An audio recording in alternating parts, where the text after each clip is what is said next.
Assalamualaikum warahmatullahi wabarakatuh. Perkenalkan, kami dari kelompok 5. Di sini kami akan mempresentasikan hmm, dengan mempresentasikan tugas besar jaringan komputer dengan judul yaitu keamanan jaringan. Untuk anggota kelompok kami yang pertama ada Sonia Rahel, yang kedua ada Maulidia Fitri Zahra, yang ketiga ada Rehan Aji Putra, yang keempat ada Krisot Wahyu, dan yang kelima dari Ko Armando. Oke, untuk table of content kami di sini akan mempresentasikan 5 poin. Yang pertama ada dasar-dasar keamanan jaringan, yang kedua kerentanan keamanan jaringan, yang ketiga serangan jaringan, yang keempat cara menjadi serangan jaringan, dan yang kelima cara meningkatkan keamanan perangkat jaringan. Untuk yang poin pertama akan dijelaskan oleh Sonia. Saya persilahkan. Baik, terima kasih. Ada dasar-dasar keamanan jaringan. Next. Ada 5 prinsip yang perlu ditetapkan untuk menjaga keamanan jaringan, yaitu confidentiality, integrity, availability, authentication, dan access control. 3 yang disebutkan pertama dikenal dengan CIA triad, di mana confidentiality, integrity, dan availability adalah unsur utama dalam keamanan jaringan. Kemudian untuk menyempurnakannya dibutuhkan authentication dan access control. Next. Yang pertama, confidentiality. Confidentiality atau kerahasiaan merupakan sebuah konsep yang menjamin data dan informasi yang dikirimkan tidak bocor kepada pihak yang tidak berkepentingan. Next. Yang kedua, integrity. Integrity atau integritas merupakan jaminan data yang diterima oleh penerima adalah data yang sama dengan data yang dikirimkan oleh si pengirim. Next. Yang ketiga, availability. Availability atau ketersediaan merupakan tujuan dari keamanan informasi, di mana data dan informasi yang dikirimkan dapat diakses dengan mudah dimanapun dan kapanpun oleh si penerima atau authorized person. Next. Yang keempat ada authentication.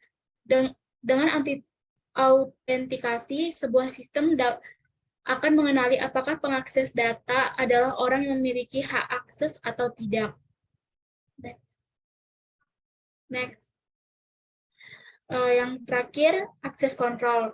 Dalam sebuah sistem yang terhubung dengan jaringan, akan lebih baik jika sistem yang kita miliki menggunakan role berjenjang. Access control akan memberikan akses kepada setiap orang yang memiliki hak, dan mereka memiliki akses yang berbeda-beda sesuai dengan urusannya. Sekian dari saya kembalikan ke moderator. Oke, selanjutnya untuk poin yang kedua akan dijelaskan oleh Maulidia Fitri. Saya persilahkan. Baik, terima kasih kepada moderator. Yang kedua ada kerentanan keamanan jaringan. Next. Kerentanan itu merupakan masalah yang ada pada perangkat lunak, perangkat keras, atau konfigurasi yang digunakan dalam jaringan. Next. Yang pertama ada kerentanan perangkat keras. Kelemahan dalam perangkat keras seperti router, switch, atau firewall dapat dimanfaatkan oleh penyerang untuk mendapatkan akses yang tidak sah ke jaringan atau mengarahkan ke lalu lintas jaringan. Yang kedua ada kerentanan perangkat lunak. Perangkat lunak yang digunakan dalam jaringan seperti sistem operasi, aplikasi server, atau perangkat lunak pengamanan dapat memiliki kerentanan yang dapat dimanfaatkan oleh penyerang. Jika perangkat lunak tidak diperbaharui secara teratur dengan patch keamanan, kerentanan ini dapat dieksploitasi. Yang terakhir ada kelemahan protokol jaringan. Kelemahan protokol jaringan ini, protokol jaringan seperti TCP atau IP, dapat memiliki kerentanan yang dapat dimanfaatkan oleh penyerang. Contohnya adalah serangan seperti TCP SYN flooding atau IP spoofing yang memanfaatkan kerentanan dalam implementasi protokol tersebut. Sekian dari saya. Saya kembalikan ke moderator. Oke, terima kasih atas penjelasannya. Selanjutnya yaitu ada serangan jaringan yang akan dijelaskan oleh Riko Armando. Saya persilakan. Terima kasih untuk moderator. Yang ketiga ada serangan jaringan. Next. Serangan jaringan merujuk pada upaya yang sengaja dilakukan oleh penyerang untuk memanfaatkan kerentanan keamanan jaringan dan mendapat akses yang tidak sah ke sistem atau jaringan tersebut. Next. Yang pertama ada serangan denial of service atau DOS. Serangan DOS bertujuan untuk mengganggu ketersediaan jaringan dengan membanjiri sumber daya jaringan, seperti bandwidth, CPU, atau memori, sehingga pengguna yang sah tidak dapat mengakses jaringan atau layanan yang ditujukan. Yang kedua, serangan man in the middle. Dalam serangan mid-M, penyerang memposisikan dirinya di antara dua entitas yang berkomunikasi dan dapat memantau atau memanipulasi lalu lintas yang melewati mereka. Ini dapat digunakan untuk mencuri informasi sensitif seperti kata sandi, data kartu kredit, atau menerima data palsu. Next. Yang ketiga ada serangan phishing. Serangan phishing melibatkan penipuan melalui email, pesan teks, atau situs web palsu untuk mencuri informasi pribadi atau login pengguna. Serangan phishing seringkali mentargetkan kredensial jaringan seperti nama pengguna dan kata sandi untuk mendapatkan akses tidak sah ke jaringan. Yang keempat ada serangan malware. Serangan malware adalah jenis serangan jaringan yang melibatkan pengguna perangkat lunak berbahaya atau jahat yang dinilai sebagai malware, singkatannya dari malicious software. Malware dirancang untuk merusak, menginfeksi, mencuri informasi, atau mengganggu sistem atau jaringan yang menjadi target. Contohnya virus merupakan jenis malware yang menyebar dengan infeksi file atau program lainnya. Virus dapat merusak data, mengganggu proses sistem, atau mereplikasi diri untuk menyebar ke komputer atau jaringan lainnya. Next.